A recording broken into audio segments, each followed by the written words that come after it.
Hi, I'm Mary, a librarian and book reviewer with a focus on stories written for kids, tweens, and teens. Today I get to share with you this book called The Dragon Slayer, written by Tatiana Feeney.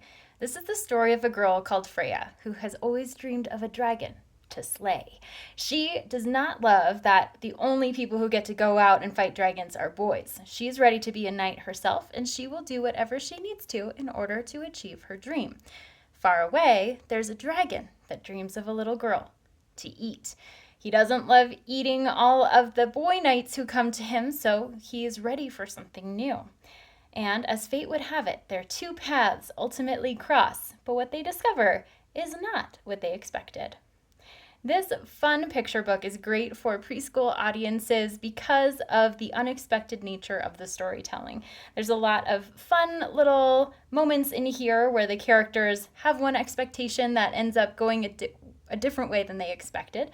And the narrative itself is complex enough to be interesting while being brief enough to be accessible to preschool audiences. So the text in here is fairly small, definitely not going to be visible from an audience perspective if you're doing a story time, but there's enough of it that it makes that narrative possible. Also, the illustrations make the story really nice from an audience perspective if you are doing a read aloud or a story time. So the illustrations, as you can see, are pretty childlike.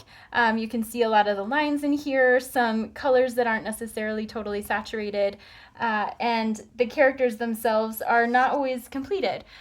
Even Freya's hair is just more wiggly lines than it is the actual representation of hair. So it's fun and accessible from a visual standpoint, and also kids will love the way that the story unfolds and the unexpected and unlikely friendship that emerges between Freya and the dragon.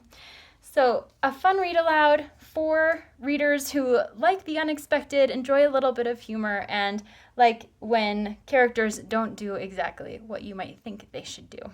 If this sounds like a great fit for you or for someone you know, I hope you look for it wherever you get your books.